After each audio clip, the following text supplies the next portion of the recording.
டிஎன்எல்இ கவுன்சிலிங்க்கு எப்படி அப்ளை பண்ணுறதுன்னு பார்க்கலாம். கூகுள் க்ரோம் ஓப்பன் பண்ணி tnle.gov.inன்னு டைப் பண்ணிக்கோங்க. நான் வந்து டிஎன்எல்இ 2024ன்னு டைப் பண்ணியிருக்கேன். ஸோ அதனால் கொஞ்சம் நீங்கள் ஸ்க்ரால் பண்ணி வந்தீங்க அப்படின்னா கீழே வந்து அந்த வெப்பேஜ் வந்து உங்களுக்கு காட்டும்.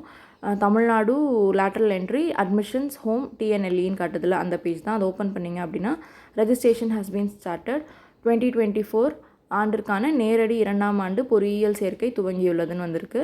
ஸோ உங்களுக்கு வந்து இதில் இருக்கக்கூடிய ஜென்ரல் இன்ஸ்ட்ரக்ஷன்ஸ் என்னென்னன்றதை ஃபஸ்ட் நம்ம பார்த்துக்கலாம். ஸோ ஜென்ரல் இன்ஸ்ட்ரக்ஷன்ஸில் பாருங்கள், லிஸ்ட் ஆஃப் டாக்குமெண்ட்ஸ் ரெக்வயர்டு. இதை பற்றி நம்ம ஆல்ரெடி டிஸ்கஸ் பண்ணியிருக்கோம். பார்க்கலான்னு நினைக்கிறவங்க அந்த வீடியோவை பார்த்துட்டு அதுக்கப்புறமா அப்ளை பண்ணுங்கள். 10th டிசி, உங்களோட டிப்ளமோ சர்டிஃபிகேட்ஸ் எல்லாமே கண்டிப்பாக தேவைப்படும். எல்லாமே வந்து ஸ்கேன் பண்ணி 500 MBக்கு கீழே ஸ்கேன் பண்ணி வச்சுக்கோங்க. ஸோ அங்கே பாருங்கள், டியூரேஷன் ஒரு கோர்ஸ் டியூரேஷன்லாம் கொடுத்துருக்காங்க. பிஇ பிடெக்னா வந்து 3 இயர் அகாடமிக் இயர் 6 செமஸ்டர்ஸ். இதுவே நீங்கள் பிஇ சாண்ட்விச் கோர்சஸ் படிக்கிறீங்க அப்படின்னா 4 அகாடமிக் இயர்ஸ் ப்ளஸ் 8 செமஸ்டர்ஸ் நீங்கள் படிக்கிற மாதிரி இருக்கும். கீழே எலிஜிபிலிட்டி ரூல்ஸ் எல்லாம் பாருங்கள். நேட்டிவிட்டி உங்களுக்கு என்ன நேட்டிவிட்டி கொடுத்துருக்காங்கன்றதை பார்த்து தெரிஞ்சுக்கோங்க.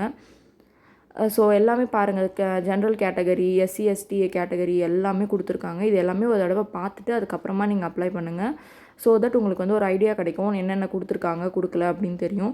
இங்கிலீஷில் படிக்க முடியல அப்படின்னா வெளியே ஹோம் பேஜ்லேயே பார்த்தீங்கன்னா தமிழ்லேயும் இன்ஸ்ட்ரக்ஷன்ஸ் கொடுத்துருப்பாங்க. வேணுன்றவங்க அதை டவுன்லோட் பண்ணி எடுத்து படிச்சுக்கோங்க. ஸோ எஸ்சி கேஸ்ட்டுக்கு வந்து தேர் இஸ் நோ ஃபீஸு. மற்ற அதர் கேஸ்ட்டுக்கு எல்லாத்துக்குமே வந்து 300 rupees பே பண்ணணும் அப்ளை பண்ணுறதுக்காக. ஸோ இதுக்கு நம்ம வந்து எப்படி அப்ளை பண்ணணும்னு பார்த்தீங்கன்னா, அதே ஹோம் பேஜுக்கு வந்துட்டு அங்கே பாருங்கள், ஸ்டார்டிங் டேட் வந்து 8ஆம் தேதி ஸ்டார்ட் ஆகிருக்கு. சர்டிஃபிகேட் டேட்டும் அப்போ தான் ஸ்டார்ட் ஆகிருக்கு. எண்ட் ஆஃப் அப்ளிகேஷன் வந்து 7/7/2024 கொடுத்துருக்குறாங்க. ஸோ அந்த டேட்குள்ளே அப்ளை பண்ண பாருங்கள். அப்புறம் அங்கே சைடில் பார்த்தீங்கன்னா எக்ஸ் சர்வீஸ்மேன், ஸ்போர்ட்ஸ் சர்டிஃபிகேட்டு, இவங்கெல்லாம் எப்படி அப்ளை பண்ணணும், என்ன மாதிரி அப்ளை பண்ணணும்னு சொல்லி அங்கே ஒரு நோட்டிஃபிகேஷன் கொடுத்துருக்காங்க. அந்த மாதிரி கேட்டகரியில் இருக்கவங்க அதை பார்த்து தெரிஞ்சுட்டு அதுக்கப்புறம் பண்ணுங்கள். ஸோ அங்கே வந்து சைன் அப் அப்படிங்கிற ஆப்ஷன் கொடுத்து உள்ளே வந்தீங்க அப்படின்னா யூசர் ரெஜிஸ்ட்ரேஷன்ற ஆப்ஷன் இருக்கும். ஸோ அதில் வந்து உங்கள் பேர், யார் அப்ளை பண்ண போகிறீங்க, ஸ்டூடெண்ட்டோட பேரை கொடுத்துக்கோங்க. அடுத்து அவங்களோட இமெயில் ஐடி, அவங்களுடைய ஃபோன் நம்பர் என்னவோ அதை கொடுத்து கீழே வாங்க. கீழே வந்தீங்க அப்படின்னா அதுக்கான பாஸ்வேர்ட் கேட்கும். ஸோ பாஸ்வேர்ட் பாருங்கள், lower case, upper case, special character, number எல்லாமே கண்டெயின் பண்ணியிருக்கணும். அந்த மாதிரி இருக்கிற மாதிரி ஒரு பாஸ்வேர்ட் கொடுத்துக்கோங்க. கொடுத்துட்டு ஜென்ரேட் ஓடிபி கொடுங்க. ஓடிபி உங்களுக்கு வரும். அந்த ஓடிபியை கொடுத்து அது நீங்கள் தான் சொல்லி கன்ஃபார்ம் பண்ணிக்கோங்க. ஓடிபி வந்து உங்கள் ஃபோன் நம்பருக்கும் வரும், உங்கள் மெயிலுக்கும் வரும். எது உங்களுக்கு சீக்கிரமாக ஆக்சஸ் பண்ணிக்க முடியுமோ அதிலேருந்து பார்த்து ஓடிபி அப்லோட் பண்ணி நீங்கள் வந்து ஓடிபி அப்லோட் பண்ணி ஜென்ரேட் பண்ணுங்கள். ஸோ அதை பண்ணிங்கனாலே உங்களுக்கு வந்து அக்கௌண்ட் வந்து ரெஜிஸ்டர் ஆகிடும்.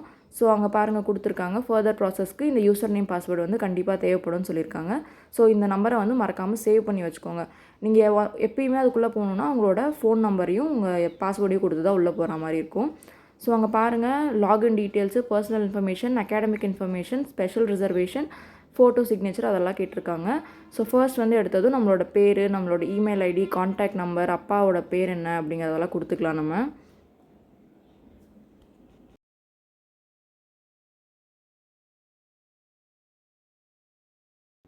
ஸோ அதெல்லாம் கொடுத்ததுக்கப்புறமா கீழே நம்மளோட ஜெண்டரை செலக்ட் பண்ணிக்கலாம். அப்படியே டேட் ஆஃப் பர்த் என்ன அப்படிங்கிறதையும் நம்ம செலக்ட் பண்ணிக்கலாம். அப்படியே கீழே பார்த்தீங்கன்னா சிட்டிசன்ஷிப் கொடுத்துருக்காங்க. நம்ம என்ன நேட்டிவிட்டியோ அதெல்லாம் கொடுத்துக்கோங்க. அதுக்கப்புறமா உங்களோட ரிலீஜன் என்ன, ஹிந்து, முஸ்லீம், கிறிஸ்டின், நீங்கள் என்ன ரிலீஜன் அதெல்லாம் பார்த்து கொடுத்துக்கோங்க. அப்படியே கீழே வந்தீங்கன்னா உங்களோட அட்ரஸ், கம்யூனிகேஷன் அட்ரஸ் கேட்டிருப்பாங்க. அது எல்லாத்தையுமே கொடுத்து ஃபில் பண்ணிக்கோங்க. ஃபில் பண்ணிகிட்டே வாங்க. எல்லாமே கொஞ்சம் கரெக்டாக பார்த்து ஃபில் பண்ணுங்கள். பின்கோடெல்லாம் கரெக்டாக கொடுங்க. இது மேலே கொடுத்துருக்க அட்ரஸ் சேமாக இருந்துச்சுன்னா சேம் ஆஸ்னு கொடுத்துட்டு நெக்ஸ்ட் பேஜுக்கு போய்க்கோங்க. ஸோ போனீங்கன்னா நெக்ஸ்ட் பேஜில் வந்து அகாடமிக் டீட்டெயில்ஸ் கேட்டிருக்காங்க. ஸோ அங்கே பாருங்கள், have you studied in Tamil Nadu for past 5 years. கடந்த 5 வருஷத்தில் நீங்கள் வந்து தமிழ்நாட்டிலே படிச்சிருக்கீங்களான்னு கேட்குறாங்க. எஸ்னா எஸ்ன்னு கொடுத்துக்கோங்க, நோனா நோன்னு கொடுத்துக்கோங்க. இப்போ நான் வந்து எஸ் கொடுத்துக்கிறேன். ஸோ நான் வந்து 9th 10th diploma first year, second year, third year படிச்சிருக்கேன். ஸோ நான் அப்படி கொடுத்துக்கிறேன். இப்போ +2 முடிச்சிருக்கீங்க அப்படின்னா 11th 12th diploma second year, third year அந்த மாதிரி கொடுத்துக்கோங்க. 10th +1 +2 diploma second year, third year அந்த மாதிரி கொடுத்துக்கோங்க. எந்த இயரில் பாஸ் பண்ணிங்க அப்படிங்கிறத கொடுத்துக்கோங்க. உங்களோட ஸ்கூல் நேம் என்ன, உங்களோட ஸ்கூல் வந்து எந்த டிஸ்ட்ரிக்டில் இருக்குது அப்படிங்கிறதையும் நீங்கள் வந்து ஃபில் பண்ணிக்கோங்க. அந்த மாதிரி 5த்துக்குமே ஃபில் பண்ணிக்கோங்க.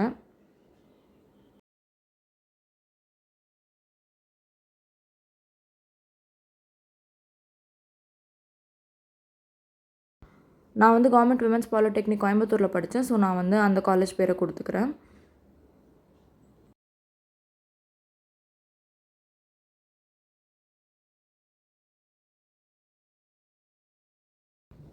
ஸோ அதெல்லாம் கொடுத்துட்டு கீழே வந்தீங்க அப்படின்னா நீங்கள் டிப்ளமோ முடிச்சிருக்கீங்களா, பிஎஸ்சி முடிச்சிருக்கீங்களான்னு கேட்கும். அப்புறம் உங்கள் கோர்ஸ் டைப் ரெகுலராக, பார்ட் டைமாக, லேட்ரலாக அதெல்லாம் கேட்கும். அதெல்லாம் ஃபில் பண்ணிக்கோங்க.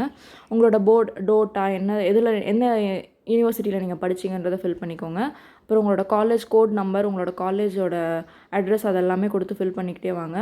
அதுக்கப்புறமா நீங்கள் டிப்ளமோ முடிச்சிருக்கீங்க அப்படின்னா அதுக்கான செமஸ்டர் மார்க்ஸ் என்னென்னா அது எந்த வருஷத்தில் எந்த மாதத்தில் முடிச்சிங்க அப்படின்னு பாருங்கள். அது உங்களுக்கு தெரியல அப்படின்னா உங்களோட ரிசல்ட் நீங்கள் ஸ்க்ரீன்ஷாட் எடுத்திருப்பீங்கல்ல டோட்டோட பேஜில் போய் அதிலே கொடுத்துருப்பாங்க மார்ச் 2022 இல்லைனா ஏப்ரல் 2022 அந்த மாதிரி கொடுத்துருப்பாங்க. அதை பார்த்து நீங்கள் வந்து ஃபில் பண்ணிக்க பாருங்கள்.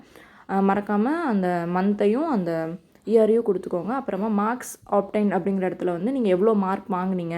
இப்போ 7 சப்ஜெக்ட் எழுதியிருப்பீங்க ப்ராக்டிக்கல் அண்ட் தியரி சேர்த்து. ஸோ அது வந்து 700 வந்து மேக்ஸிமம் மார்க்ஸில் போட்டுக்கோங்க. அந்த 700க்கு நீங்கள் வாங்கின எல்லா மார்க்கையும் டோட்டல் ஆட் பண்ணி அதை வந்து ஆப்டைன் மார்க்ஸில் போட்டுக்கோங்க. அப்படியே போட்டுகிட்டே வந்தீங்க அப்படின்னா கீழே வந்து உங்களோட 6 செமஸ்டர் மார்க்ஸையும் நீங்கள் வந்து போட்டுட்டு வாங்க. கீழே போட்டுட்டு வந்துட்டு எல்லாமே முடிஞ்சிருச்சு, கரெக்டாக கொடுத்துருக்கீங்களான்னு எதுக்கும் ஒரு தடவை பார்த்துக்கோங்க. பார்த்துட்டு அதுக்கப்புறமா நெக்ஸ்ட் அப்படிங்கிற ஆப்ஷன் கொடுத்து நெக்ஸ்ட் பேஜுக்கு போங்க. இதில் வந்து ஸ்பெஷல் ரிசர்வேஷன் கேட்டிருக்காங்க.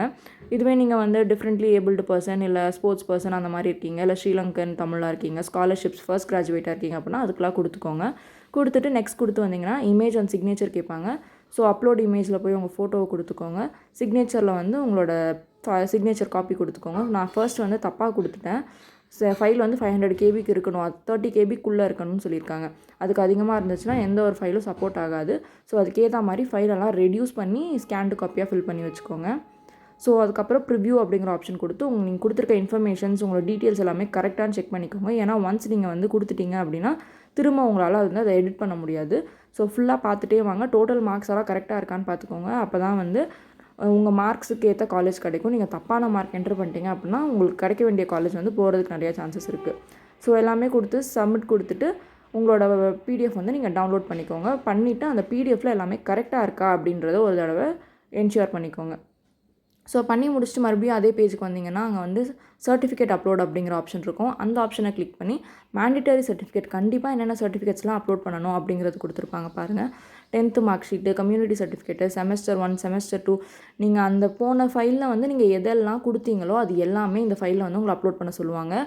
ஸோ எதையுமே வந்து மாற்றி என்ட்ரு பண்ணிடாதீங்க, ஏன்னா நம்ம மாட்டிப்போம். இதில் கேட்டிருக்கிறத வந்து அங்கே செலக்ட் ஃபைல் அண்ட் அப்லோட் அப்படிங்கிற ஆப்ஷனில் கொடுத்து ஃபைலை வந்து செலக்ட் பண்ணி அப்லோட் பண்ணுங்கள். எல்லாமே வந்து அந்த 30 கேபிக்குள்ளே இருக்கா மாதிரி பார்த்துக்கோங்க. அப்போ தான் வந்து சக்ஸஸ்ஃபுல்லி அப்லோட்னு காட்டும், இல்லைனா வந்து அப்லோட் ஆகாது. ஸோ இது எல்லாமே அப்லோட் பண்ணிகிட்டே வாங்க. ஸோ எல்லா செமஸ்டர் மார்க் ஷீட்ஸையும் அப்லோட் பண்ணிக்கோங்க. கன்சாலிடேட் மார்க் ஷீட்னால் வந்து அது இந்த வருஷம் முடித்தவங்களுக்கு கிடைக்காது, லாஸ்ட் இயர் முடிச்சிருக்கவங்களுக்கு வேணால் கிடச்சிருக்கும். ஸோ இந்த வருஷம் முடித்தவங்களுக்கு வந்து அது மேண்டிட்டரி கிடையாது. சப்போஸ் நீங்கள் வந்து கன்சாலிடேட்டட் மார்க் ஷீட் தான் வச்சுருக்கீங்க அப்படின்னா மேலேயே ஒரு ஆப்ஷன் காட்டும், here you having consolidated mark ஷீட்னு.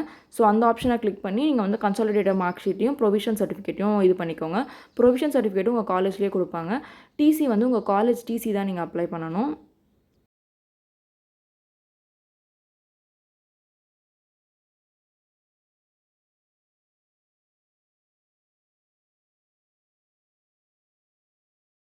ஸோ நேட்டிவிட்டி சர்டிஃபிகேட்டுக்கு வந்து உங்களோட ஆதார் கார்டு, பேன் கார்டு உங்களுக்கு என்ன இருக்கோ அதை வந்து நீங்கள் அப்ளை பண்ணிக்கலாம். ஆதார் கார்டு, பேன் கார்டுன்னு இல்லை, உங்களோட பர்த் சர்டிஃபிகேட், நீங்கள் உங்கள் இந்த ஊர் தான் அப்படின்னு சொல்கிறதுக்கான என்ன சர்டிஃபிகேட் இருந்தாலும் நீங்கள் அதை வந்து அப்லோட் பண்ணிக்கலாம். அப்லோட் பண்ணிவிட்டு அப்லோட் பண்ணிவிட்டு download list of certificates uploaded அப்படிங்கிற ஆப்ஷன் கொடுத்து நீங்கள் அந்த டாக்குமெண்ட்